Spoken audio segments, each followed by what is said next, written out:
한 남성이 집 앞에서 낯선 사람을 목격합니다. 누구냐고 묻자 돌아온 대답은 예상 밖이었는데요. 이 소동에 아내까지 집 밖으로 나오고 결국 뜻밖의 3자 대면까지 이어지는데 과연 이들 사이에 어떤 사연이 숨겨져 있는 걸까요?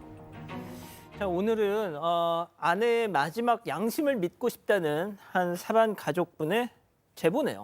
네, 그렇습니다. 오늘 제보자는 40대 남성입니다. 10년 전에는요, 연소득 2억이 넘는 사업가였어요. 그때쯤 아시는 분의 소개로 한 여성을 소개받았는데, 그 아내입니다. 근데 이 아내 처음 만났을 때부터 훨씬 더 적극적이었다고 합니다. 그냥 만나자마자 조금 있다가 사귀자라고 고백을 받았대요. 그런데 이제 문제는 그래서 사귀었는데 사귀고 나서부터 이제 약속을 하면 연락도 안 되고 바쁘다 그러고 막상 만나면 일이 있다 그러고 빨리 가버리고 막 이러는 거예요. 그래서 이 제보자께서 이건 아니지라는 생각이 들어서 이별을 통보했다고 합니다. 그래서 이제 헤어졌어요.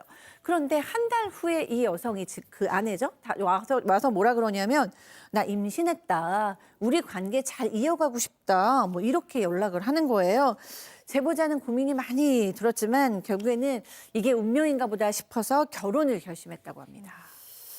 뭔가 벌써부터 좀 쎄합니다. 쎄하죠. 자, 상견례 날이 됐는데 식당에 들어서기 직전에 여자친구가 사실 우리 부모님 한국 국적이 아니다. 발음이 좀 달라도 이해해달라라고 부탁을 하는 겁니다. 상견례 식당 들어가기 직전에.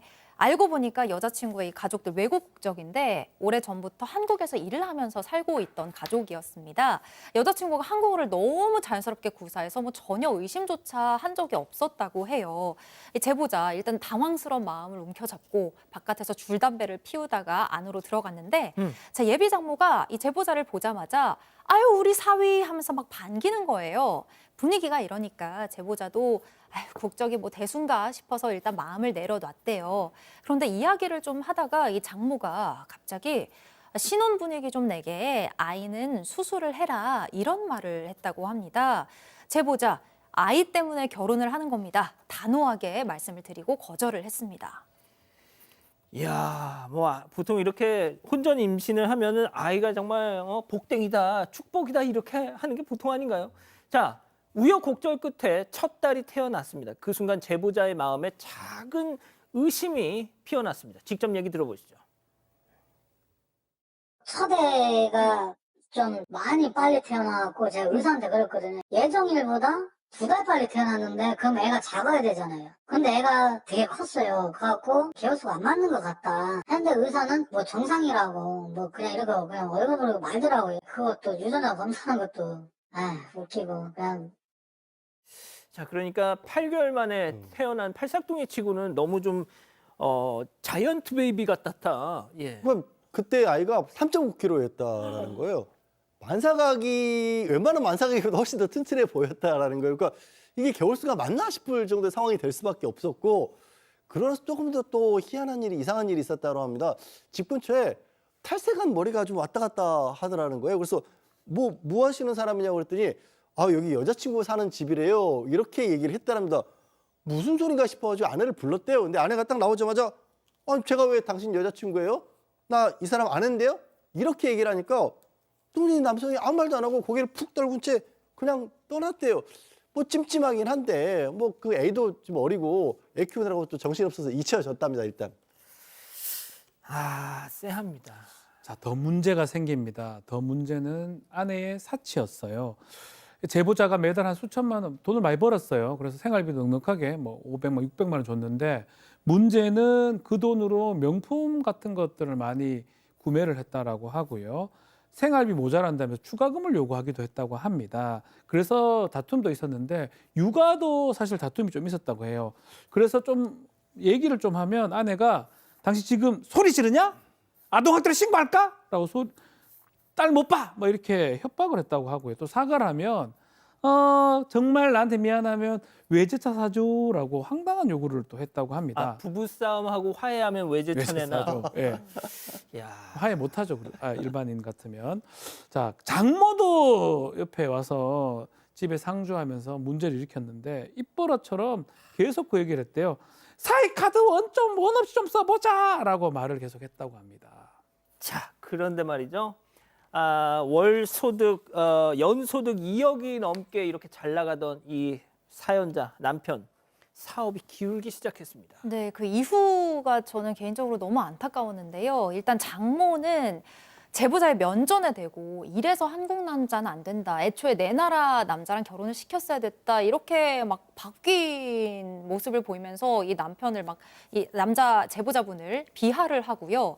또 급한 대로 사업을 접고 이 제보자분이 막노동을 시작하셨대요. 그런데 아내가 또 어떻게 이 남편을 대하냐? 일을 마치고 집에 들어오면 코를 막으면서 아우 냄새나 신발장에 그대로 있어 소리를 지릅니다. 그리고는 큰 쓰레기 봉투를 가져와서 그 안에 작업복을 모두 담게 시켰다고 합니다. 게다가 자기 옷도 아이 옷과 섞이면 안 된다면서 남편에게 코인 세탁소 가서 따로 빨래를 해오라고 요구하기까지 했습니다. 이런 날들이 이어지니까 자연스럽게 부부 사이가 완전히 무너졌고요. 결국 제보자 아내의 요구대로 친권과 양육권을 모두 넘겨주고 이혼을 하게 됐습니다. 자, 그런데 이혼을 하고 나서 아까 잊고 지냈던 그 탈색한 머리 남성 또 그때 그 의심이 다시 고개를 들었습니다. 제보자 얘기 들어보시죠.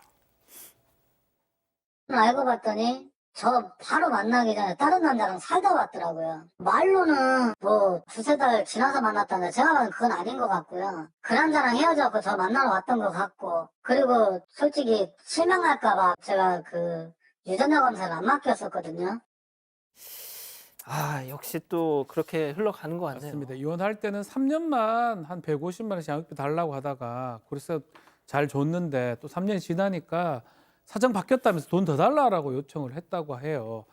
이 제보자가 집에 가서 뭔가 휴대전화 같은 걸 확인하는 과정에서 이 아내 전처에 그 동거 사실을 좀 확인했고 휴대전화 뭐 타게 되다 보니까 예전에 보았던 그 탈색머리 남자의 인상과 비슷한 사람을 확인을 했다고 합니다. 아마도 뭐 그 사람이 동거남 아닌가라고 추측이 좀 됐고, 현재 제보자 지금 딸하고 친자 검사를 좀 하고 싶었는데 일단 전처와 연락이 닿지 않아서 아무것도 못 하고 있는 상황이라고 합니다. 양 변호사님, 이럴 때는 어떻게 해야 돼요? 일단 이거는 자기의 자녀가 아니라고 하는 친생 부인의 소송을 제기를 해야 되고요. 소송 과정에서는 이제 강제로 이 검사할 수 있는 방법도 있습니다. 그걸 따르지 않을 경우 재판부에서 수감 명령까지, 그리고 가두기까지 할 수 있고요. 그렇게 해서 친자가 아닌 걸로 안타깝게도 실제로 밝혀지게 될 경우에는 이제 내 그 어떤 가족 관계에서 다 지우고, 그리고 그동안의 양육비도 다 돌려받을 수가 있을 것이고요. 이만큼 큰 정치적 충격이 어디 있겠습니까? 그렇죠. 위자료 청구도 당연히 가능합니다. 오히려 진짜 돈을 받아야죠, 이렇게 되면. 자, 교수님, 도대체 왜 이 제보자하고 결혼을 했을까요? 만약 그게 사실이라면? 네, 뭐 저는 이거는 관계 사기적인 그런 사기극이 아니었을까 하는 생각이 들어요. 그러니까 처음부터 체계적으로 설계된 조종과 착취의 관계가 아니었을까 싶고요. 여기서는 이 장모라는 사람도 굉장히 중요한 인물 같아요. 이 장모와 딸이 하나의 팀이 되어서 2대1로 이제 착취 구조를 시스템으로, 그러니까 이거는 애정을 기반한 결혼이 처음부터 아니었을 가능성이 높다라고 생각합니다. 처음부터 뭐 국적도 은폐하고 임신의 타이밍을 얘기하는 것도 사실은 좀 의심스럽고요. 거기에 과소비에 또 장모가 중간에 나타나서 마치 아내인 것처럼 뭐 사위의 카드를 쓰겠다 그러고 집에서 같이 살고 모든 게 다 너무 이상하지 않아요? 나중에 돈을 못 버니까 구박을 받고, 이분은 이제 이 사랑의 관계가 아니었다라는 게 확실시 되시면 법적으로 회복하시고 또 정서적으로도 잘 회복하셨으면 좋겠습니다. 여러분과 함께 울고 함께 분노하겠습니다. 지금 사건 반장에 제보하십시오.